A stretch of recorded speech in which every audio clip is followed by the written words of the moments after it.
Qur'an, chapter 64, Surah At-Taghābun by Sayyid Qutb, translation by Muhammad Al-Amrani. In the name of God, the most compassionate, the most merciful, everything in the heavens and everything on earth extols God's limitless glory. His is the dominion, His is all praise, and He has power over all things. It is He who created you. Some of you are disbelievers and some of you are believers, and God sees all that you do. He created the heavens and the earth in accordance with the truth, and He formed you and made your forms beautiful. And to Him is the final return. He knows whatever is in the heavens and the earth, and He knows what you conceal and what you reveal. And God knows well all that hearts contain. Has not the story come to you of those who disbelieved before? They tasted the evil consequence of their conduct, and for them is a painful punishment. That was because messengers came to them with clear signs, but they said, "Shall mere mortals guide us?" So they disbelieved and turned away, and God had no need of them.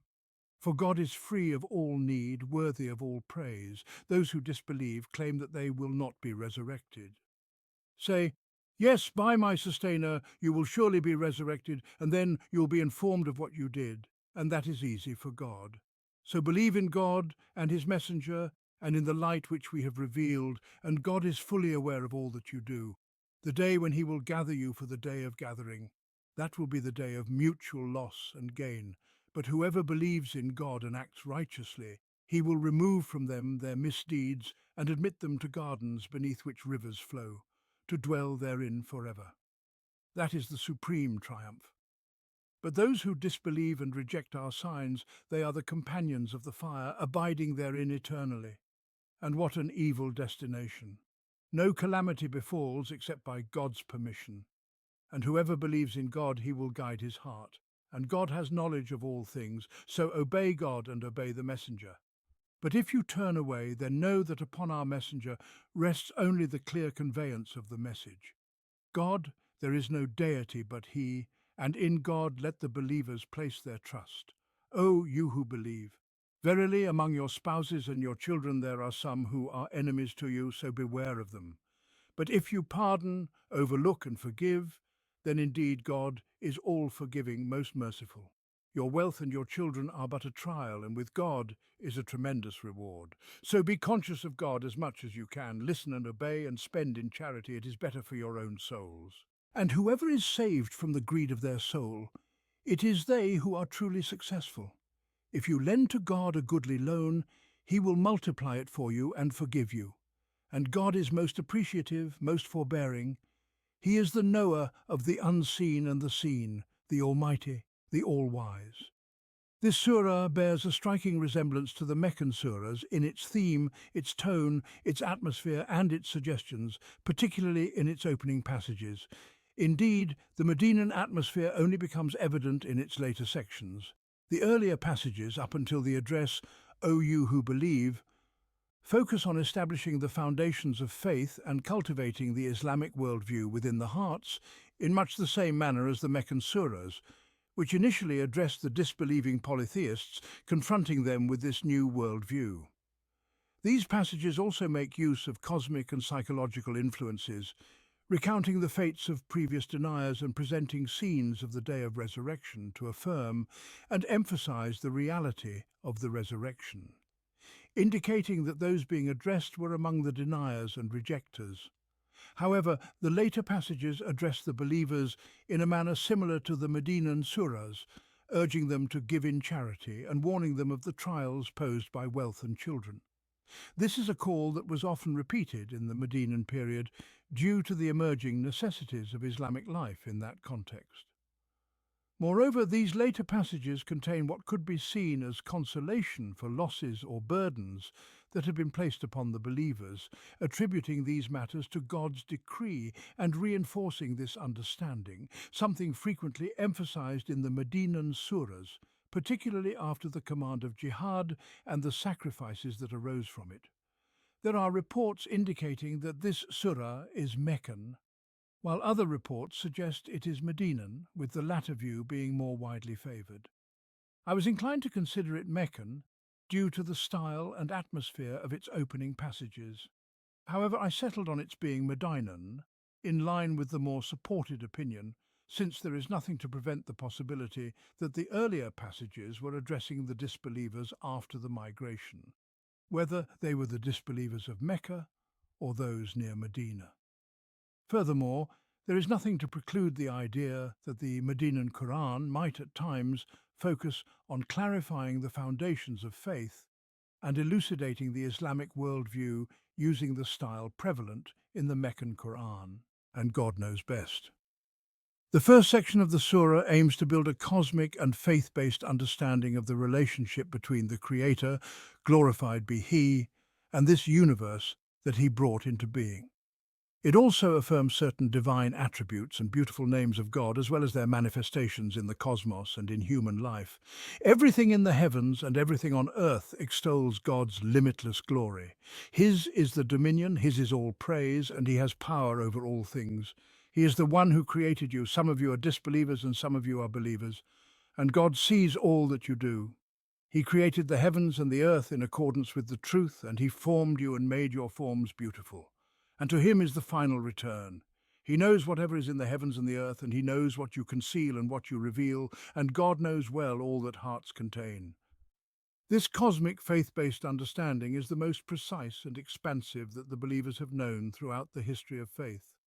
All the divine revelations, without exception, affirmed the oneness of God, His creation of this universe and all creatures, and His care for every being in existence. We have no doubt about this, for the Qur'an recounts it from the messengers and from all the revelations. The fact that some might find, in corrupted or fabricated texts, traces of deviation from pure monotheism or the belief in God's sovereignty over all beings does not change this truth. Such deviations come from the followers of these revelations, not from the revelations themselves. God's religion has been one, from the first message to the last. It is inconceivable that God would send down a religion that contradicts these principles, as some claim, based on their findings in fabricated or altered texts under the guise of religion. However, affirming this truth does not negate the fact that the Islamic understanding of the divine essence, of God's lofty attributes, and of the effects of these attributes in the cosmos and in human life, this understanding is broader, more precise, and more complete than any previous conception found in earlier divine revelations. This is in line with the nature of the final message and its ultimate mission, as well as with the maturity of humanity, which this message came to address and guide, fostering within them this comprehensive and complete understanding with all its implications, branches, and effects. This understanding allows the human heart, according to its capacity, to grasp the reality of divinity and its grandeur. It enables the heart to feel God's power and see it in the visible manifestations throughout the universe, and to sense it within the self through its perceived and experienced effects. In this way, the believer lives in the presence of this power, among its signs, which never escape his senses, mind, or intuition. He sees it encompassing everything, governing everything, sustaining everything, with nothing beyond its reach, whether great or small, significant or seemingly insignificant. Moreover, this understanding keeps the human heart in a state of heightened sensitivity, constant alertness, fear, anticipation, hope, and aspiration. It moves through life, connected in every action and every thought to God, feeling His power and control, feeling His knowledge and watchfulness, feeling His dominance and might, as well as His mercy and grace, and feeling His nearness in every situation. Lastly, this understanding enables the heart to feel that all of existence is moving toward its Creator, and thus to move in harmony with it, glorifying its sustainer and joining in its praise. The heart submits to His command and His wisdom, yielding to His law and His decree. This then is a cosmic faith-based understanding in this sense, as well as in many other senses that are revealed in various parts of the Qur'an, which contain aspects of this comprehensive, complete, encompassing, and precise understanding. A close example of this is found at the end of Surah Al-Hashr, in this very section of the Qur'an. Everything in the heavens and everything on earth extols God's limitless glory. His is the dominion, His is all praise. Thus, everything in the heavens and the earth is turned towards its sustainer, glorifying Him, and the heart of this existence is one of faith. The spirit of everything in this existence is one of belief. God is the sovereign of all things, and all things are aware of this truth. God is praised in his own right and is glorified by his creation. So if a human being stands alone in the vastness of this great existence, with a disbelieving heart and a deadened spirit, rebellious and disobedient, failing to glorify God or turn toward his sustainer, then he stands out as an anomaly, glaring in his estrangement like one who is cast out from all that exists. And he has power over all things. This is absolute power, unbound by any restriction. It is a truth that the Qur'an imprints upon the believer's heart so that he knows it and is affected by its meaning. He knows that when he leans upon his sustainer, he is leaning upon a power that does whatever it wills, that fulfills whatever it intends. There are no limits, no constraints. This understanding of God's power and the glorification of everything for him and the turning of existence toward him with praise. This is but one aspect of that great faith-based understanding. The second touch is directed toward the very heart of the human being who stands in the midst of this vast, believing, glorifying existence, sometimes as a believer and sometimes as a disbeliever. He alone stands in this unique position. He is the one who created you. Some of you are disbelievers and some of you are believers. It is by God's will and by his power that this human being has come into existence. He has been granted the potential to either disbelieve or to believe. This dual potential is what distinguishes him from all of God's creations. It is with this capacity that he has been entrusted with the responsibility of faith. This is an enormous trust, a tremendous obligation. Yet God has honored this creature by endowing him with the ability to discern and the ability to choose, and he has further aided him by providing the balance through which he can weigh his actions and measure his direction, this balance being the religion that he has revealed to his messengers from among mankind. Thus, God has assisted him in bearing this trust and has wronged him in nothing, and God sees all that you do. He is ever watching this human being in all that he does, and he sees the truth of his intention and his direction. So let him act, and let him beware of this watchful, seeing one. This understanding of the human being's reality and his position is but a part of the clear, straightforward Islamic understanding of humanity's place in this existence, its capacities and its responsibilities before the Creator of all existence. The third touch points to the inherent truth within the very nature of existence by which the heavens and the earth are sustained. It also points to God's creative craftsmanship in the human being's constitution and affirms that ultimately all will return to him. He created the heavens and the earth in accordance with the truth, and he formed you and made your forms beautiful, and to him is the final return.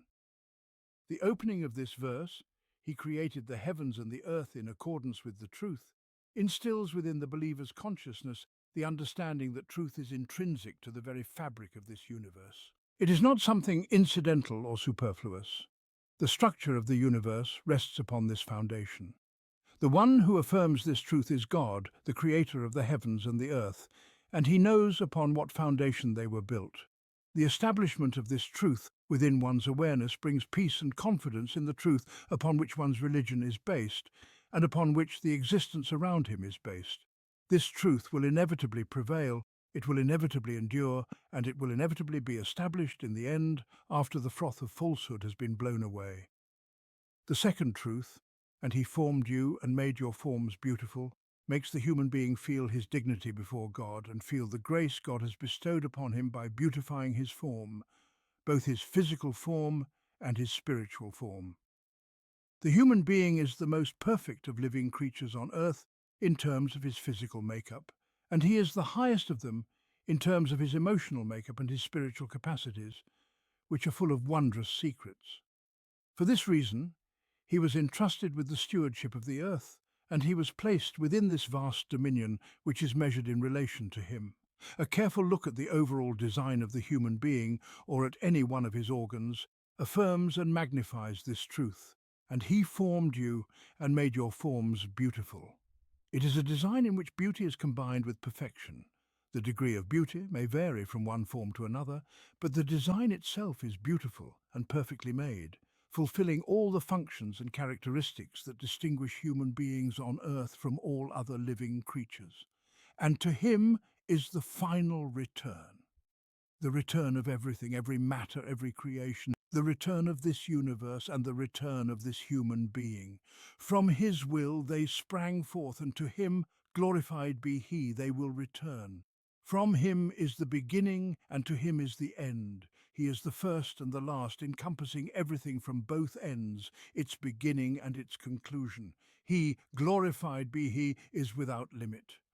The fourth touch in this section of the surah portrays God's encompassing knowledge of all things, his awareness of both the secret and the manifest in the human being, and of what is even more hidden than that, of the very essence that resides within the hearts.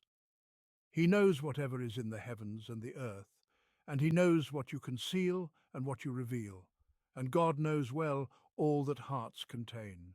The establishment of this truth in the believer's heart grants him knowledge of his sustainer, and thus he knows him in his reality. It grants him an aspect of the cosmic, faith-based understanding, and it influences his emotions and his directions. He lives his life with the awareness that he is fully exposed to God's gaze. There is no secret of his that is hidden from God, no deeply buried intention in his conscience that God does not see, for he is the one who knows well all that hearts contain. Indeed, just 3 verses like these are enough for a human being to live by, fully conscious of the reality of his existence, the existence of the universe around him, his connection to his Creator, his manners in relation to his Sustainer, and his reverence for and consciousness of him in every action and every direction. The second section of the surah recalls the fate of the previous deniers of the messengers and the clear signs, those who objected to the messengers being mere mortals. It is reminiscent of the way the polytheists would deny and object to the humanity of the prophet, peace and blessings be upon him, and reject the clear signs he brought to them. Has not the story come to you of those who disbelieved before? They tasted the evil consequence of their conduct, and for them is a painful punishment. That was because messengers came to them with clear signs, but they said, "Shall mere mortals guide us?"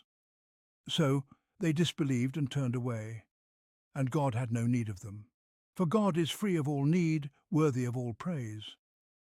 The address here is likely directed at the polytheists, reminding them of the fate of the previous deniers and warning them of a similar fate. The question may be one of reproach. How can they remain in their state after hearing the story of those who disbelieved before and tasted the evil consequence of their conduct? Or it could be a way of drawing their attention to this story, which is now being recounted to them. They were familiar with and would pass down the accounts of some of the perished peoples of old, such as Ad, Thamud, and the towns of Lot. They would pass by their remains during their journeys to the north and the south of the Arabian Peninsula. The Qur'an adds to the well-known fate of those wrongdoers in this world what awaits them in the hereafter, and for them is a painful punishment. Then it reveals the reason for which they deserved what befell them and what awaits them. That was because messengers came to them with clear signs, but they said, "Shall mere mortals guide us?" It is the same objection that the polytheists raised against the messenger. Peace and blessings be upon him. This objection is crude, stemming from Jahiliyyah regarding the nature of the message, which is a divine path for humanity. Therefore, it must be embodied in a human being who lives by it and becomes a living example of it, so that others can shape themselves according to his example to the best of their ability. The messenger cannot be isolated from them by virtue of his nature. Otherwise, they would not have a tangible example of the message to strive to emulate in their own selves, in their lives, and in their conduct. This objection also stems from Jahiliyyah of the true nature of man himself and of his noble essence, which makes him capable of receiving divine guidance without needing an angel, as they suggested. For within man resides that breath of God's Spirit, which prepares him to receive the message from God and to convey it in its entirety, just as he received it from the higher realm. This is an honor for the entire human race, one that only the ignorant, those unaware of the true value of the human being in the sight of God would reject. For the human being, when he actualizes within himself the reality of that divine breath, becomes capable of receiving the message of the heavens. Ultimately, this objection arises from obstinacy and false arrogance, arrogance that prevents them from following a messenger from among their own kind, as if this would somehow diminish their worth. In their view, it would be acceptable to follow a messenger from another creation, but to follow one of themselves is, in their eyes, demeaning and of little worth. Thus they disbelieved and turned away, rejecting the messengers and the clear signs they brought. In their hearts, pride and jahiliyyah took root. As a result, they chose for themselves idolatry and disbelief, and God was free of need. And God is free of all need, worthy of all praise. God had no need for them, nor for their faith or obedience. He, exalted as He, needs nothing from them or from anyone else, for He is in no need at all, and God is free of all need, worthy of all praise. This is the story of those who disbelieved in the past, and who tasted the evil consequences of their deeds, and this is the reason for what they experienced and what awaits them. So how can new deniers persist in their disbelief after hearing this account? Will they too meet a fate like it? The third section continues from the second, recounting the disbelievers' denial of the resurrection. It is clear that these disbelievers were the polytheists whom the messenger, peace and blessings be upon him, was confronting with his call. In this section, the prophet is instructed to firmly affirm the reality of the resurrection, to depict the scene of the day of judgment, and to describe the fates of both the deniers and the believers. It is also a call for them to believe, obey, and return all matters to God in whatever befalls them in life. Those who disbelieve claim that they will not be resurrected. Say, yes, by my sustainer, you will surely be resurrected, and then you will be informed of what you did. And that is easy for God. So believe in God and His messenger and the light which we have sent down, and God is fully aware of all that you do. The day when He will gather you for the day of gathering, that will be the day of mutual loss and gain. And whoever believes in God and acts righteously, He will remove from them their misdeeds and admit them to gardens beneath which rivers flow, to dwell therein forever. That is the supreme triumph. But those who disbelieve and reject our signs, they are the companions of the fire, abiding therein eternally. What an evil destination! No affliction befalls except by God's permission, and whoever believes in God, He will guide his heart, and God knows all things. So obey God and obey the messenger. But if you turn away, then know that upon our messenger rests only the clear conveyance of the message. God, there is no deity but He, and in God let the believers place their trust. From the outset, the Qur'an refers to the disbelievers' claim of no resurrection as mere conjecture, immediately declaring it false. Then the Prophet, peace and blessings be upon him, is instructed to affirm the resurrection with the strongest possible emphasis by swearing an oath by his sustainer. There is no greater affirmation than the Prophet swearing by his sustainer, "Say, yes, by my sustainer, you will surely be resurrected." Not a single deed will be left unaccounted for, and God knows all that they do, even better than they themselves know it. He will inform them of it on the day of judgment. And that is easy for God, for He is the one who knows what is in the heavens and the earth, who knows the hidden and the manifest, who is fully aware of the secrets within the breasts, and who has power over all things, as the opening verse of this surah emphasized in preparation for this declaration. In light of this firm affirmation, they are called to believe in God and His messenger, and in the light that was sent down with Him. This light is the Qur'an, and it is the religion that the Qur'an announces. It is a light in its essence, for it comes from God, and God is the light of the heavens and the earth. It is a light in its effects, for it illuminates the heart, which then shines with its own radiance, allowing it to perceive the truth within itself. After calling them to faith, the Qur'an reminds them that they are fully exposed in the sight of God, that nothing about them is hidden from Him, and God is fully aware of all that you do. Then the scene of the resurrection, which was so firmly affirmed, is completed. The day when He will gather you for the day of gathering, that will be the day of mutual loss and gain.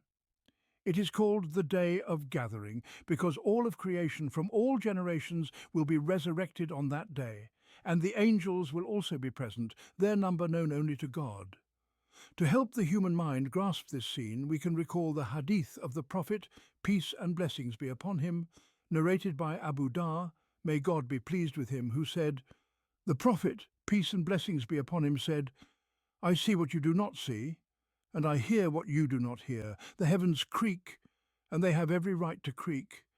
There is not a space the width of 4 fingers in the heavens, except that there is an angel there, prostrating his forehead to God. By God, if you knew what I know, you would laugh little and weep much.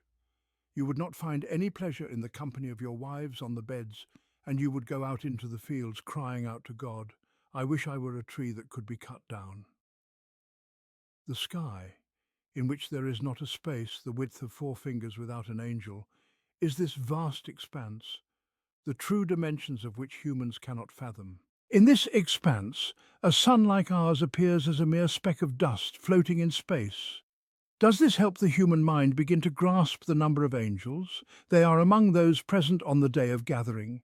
In this vast scene of gathering, there will be mutual loss and gain, a scene in which the believers will gain the ultimate reward, while the disbelievers will be deprived of all joy and will face the fire. It is as if there was a race for ultimate success, and the believers won, while the disbelievers lost. It is a vivid depiction of mutual loss and gain, explained further by the verse that follows. And whoever believes in God and acts righteously, he will remove from them their misdeeds and admit them to gardens beneath which rivers flow, to dwell therein forever. That is the supreme triumph. But those who disbelieve and reject our signs, they are the companions of the fire, abiding therein eternally. What an evil destination! Before completing this call to faith, the Qur'an establishes a fundamental principle of Islamic belief regarding divine decree and the effect of faith in guiding the heart. No affliction befalls except by God's permission, and whoever believes in God, he will guide his heart, and God knows all things. Perhaps the mention of this truth here is meant to clarify it in the context of presenting the reality of faith that they are being called to. For true faith involves attributing everything to God and believing that whatever befalls them, whether good or bad, comes by God's permission. This is an essential truth without which there can be no true faith. It is the foundation of all the emotions of faith when faced with life's events, whether good or bad. It is also possible that this truth was mentioned because of a specific situation that was occurring at the time this surah or this particular verse was revealed in relation to the events between the believers and the polytheists. In any case, this is a profound aspect of the faith-based worldview that Islam instills in the believer's consciousness. The believer feels God's hand in every event and sees God's hand in every movement. His heart is at peace with whatever befalls him, whether hardship or ease. He is patient with the former and grateful for the latter. He may even rise to the level of being grateful in both hardship and ease, for he sees God's grace and mercy in both. The hardship being a means of purification, or a test to elevate his rank, or a way to increase his good deeds, or simply a manifestation of God's mercy, as is mentioned in the agreed-upon hadith. Amazing is the affair of the believer, for there is nothing that God decrees for him except that it is good for him. If something good befalls him, he is grateful, and that is good for him. If something bad befalls him, he is patient, and that is good for him. This is the case for no one except the believer. And whoever believes in God, he will guide his heart. Some of the early scholars explained this as referring to belief in God's decree and submission to it in times of hardship. Ibn Abbas, may God be pleased with him, explained it to mean that God will grant the heart complete guidance, opening it to the hidden truth and connecting it to the ultimate reality behind all things and events. As a result, the heart attains peace and contentment, and the believer comes to know the deeper, all-encompassing knowledge, freeing him from being limited by the partial, often mistaken understanding that is confined by human limitations. Thus the verse concludes with, "And God knows all things." This is guidance to a portion of God's knowledge, granted to those whom he guides, each according to their faith, which allows them to lift the veils and uncover hidden truths in accordance with their spiritual capacity. the call to faith continues, urging them to obey God and his messenger. So obey God and obey the messenger. But if you turn away, then know that upon our messenger rests only the clear conveyance of the message. Previously, the consequences of turning away were mentioned. Here they are reminded that the messenger, peace and blessings be upon him, is simply a conveyor of the message. Once he has conveyed it, he has fulfilled his trust, discharged his duty, and established the proof against them. What remains is their own fate if they choose disobedience and rejection, as they were reminded just a little earlier. This section concludes with the affirmation of the oneness of God, which they deny and reject, and a reminder of the believer's relationship with God. God, there is no deity but He, and in God let the believers place their trust. The truth of divine oneness is the foundation of the entire Islamic worldview. The natural consequence of this truth is that believers should place their trust in God alone. This is the effect of the Islamic worldview in the hearts of the believers. With this verse, the discourse transitions to address the believers. It serves as a bridge between what has passed in the Surah and what is to come. Finally, the discourse turns to the believers, warning them of the potential trials posed by their spouses, children, and wealth. They are called to be conscious of God, to listen and obey, to give in charity, and to be wary of the greed of their own souls. They are also promised that God will multiply their provisions, forgive them, and grant them success. In the conclusion, they are reminded of God's knowledge of the seen and unseen, His power, and His wisdom. O you who believe, verily among your spouses and your children there are some who are enemies to you, so beware of them. But if you pardon, overlook, and forgive, then indeed God is all-forgiving, most merciful. Your wealth and your children are but a trial, and with God is a tremendous reward. So be conscious of God as much as you can. Listen and obey, and spend in charity. It is better for your own souls. And whoever is saved from the greed of their soul, it is they who are truly successful. If you lend to God a goodly loan, He will multiply it for you and forgive you, and God is most appreciative, most forbearing. He is the knower of the unseen and the seen, the Almighty, the All-Wise. It is narrated that Ibn Abbas, may God be pleased with him, was asked about the first of these verses by a man, and he explained, "These were men who had accepted Islam in Makkah and wanted to join the Prophet, peace and blessings be upon him. But their wives and children prevented them from doing so. When they finally arrived in Medina and saw that the people had gained a deep understanding of the faith, they wanted to punish their families for holding them back. Then God revealed this verse. But if you pardon, overlook, and forgive, then indeed God is all-forgiving, most merciful." This narration was also recorded by Al-Tirmidhi with a different chain and was deemed authentic by him. A similar statement was also made by Ikrimah, the freedman of Ibn Abbas. However, the Quranic text transcends any specific incident, extending further and encompassing broader meanings. This warning about spouses and children, just like the warning about wealth and children in the following verse, touches upon a profound truth of human life and addresses the complex, intertwined emotions and circumstances that surround it. Spouses and children can often become distractions that pull a person away from remembering God. They can also become a reason for failing to fulfill the responsibilities of faith, as one might seek to avoid the difficulties that would surround them if the believer were to fully carry out his duties, especially if he faces the trials that a person striving in the path of God encounters. The one who strives in God's cause faces the possibility of losing much, of sacrificing much. He, his family, and his possessions may all suffer. While he may be willing to endure hardship, he might not be as willing to see his wife and children suffer. Thus, he might withhold or hesitate in order to provide them with security, comfort, or material pleasures.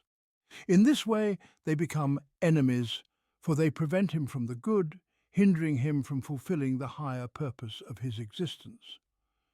They may also obstruct him from fulfilling his duties, fearing the consequences that might befall them as a result of his actions. Or they may be following a different path from his, and he finds himself unable to sever ties with them and devote himself solely to God.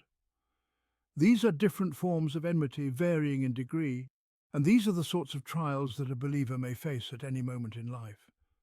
Because of the intricacy and complexity of this situation, God issues this warning, awakening the hearts of the believers to be vigilant against the creeping influence of these emotions and the pressure of these factors. This warning is repeated in a different form regarding the trials of wealth and children. Your wealth and your children are but a trial. The word trial has two possible meanings. The first is that God tests you with wealth and children, meaning that he tries you with them. So be aware of this and remain ever vigilant, so that you may succeed in the trial and purify yourselves, devoting yourselves fully to God, just as a goldsmith purifies gold in fire to remove its impurities. The second meaning is that these wealth and children are a form of temptation, pulling you into sin and disobedience. So beware of this temptation, lest it lead you astray and away from God. Both meanings are closely related and intertwined. Imam Ahmad has narrated through his chain of transmission from Abdullah ibn Buraida, who said, "I heard my father Buraida say, 'The Messenger of God, peace and blessings be upon him, was delivering a sermon when Hassan and Hussein, may God be pleased with them both, came forward, wearing two red shirts, walking and stumbling. The Messenger of God, peace and blessings be upon him, came down from the pulpit, picked them up, and placed them before him. Then he said, God and his messenger have spoken the truth. Your wealth and your children are but a trial.' I looked at these two boys, walking and stumbling, and I could not bear it until I interrupted my speech and picked them up." This hadith has also been narrated by the scholars of the Sunnah from the tradition of Ibn Waqid. Here we see the Messenger of God, peace and blessings be upon him, and these two grandsons, his daughter's children. Indeed, this is a matter of great import and weight. The warning and admonition in this regard stem from a necessity that only He who has created the hearts of humankind and placed within them these sentiments can fully appreciate.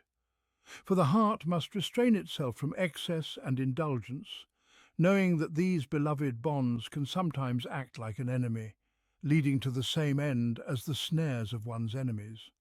Thus, after warning against the trial of wealth and children, and the hidden enmity that may lie within some children and spouses, the Qur'an hints at what lies with God after this warning. But with God is a tremendous reward.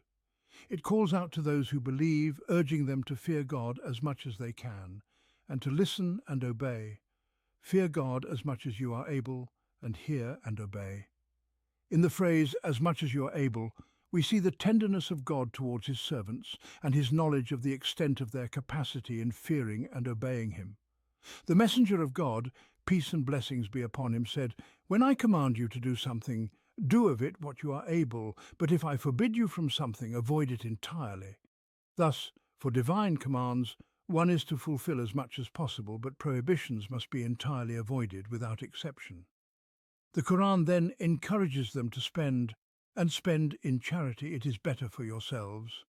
For when they spend, they are spending for their own benefit, and God commands them to spend what is good for themselves, making what they give in charity as though it were directly for their own souls. This spending is thus good for them, both in this life and in the hereafter. The Quran then reveals to them the affliction of the soul's selfishness, a constant trial that clings to a person. Truly blessed is the one who is shielded from it and is saved by God's grace. And whoever is saved from the selfishness of their own soul, it is those who are truly successful. The Quran continues to encourage them toward generosity and love for giving, describing their charity as a loan to God himself. And who would not seize the opportunity to give a loan to their sustainer, knowing that he will repay it manifold? He takes the loan, multiplies it, forgives the giver, and thanks him. And he is forbearing with the one who falls short in gratitude, and he is God. If you give to God a goodly loan, he will multiply it for you and forgive you, and God is most appreciative, most forbearing. Blessed be God, most generous. How exalted is he! He creates his servant, then provides for him, then asks from him a portion of what he has already given, as a loan. He multiplies that loan, then thanks his servant for giving it, even though he is the one who created him and provided for him. And even if the servant falls short in gratitude, he treats him with forbearance.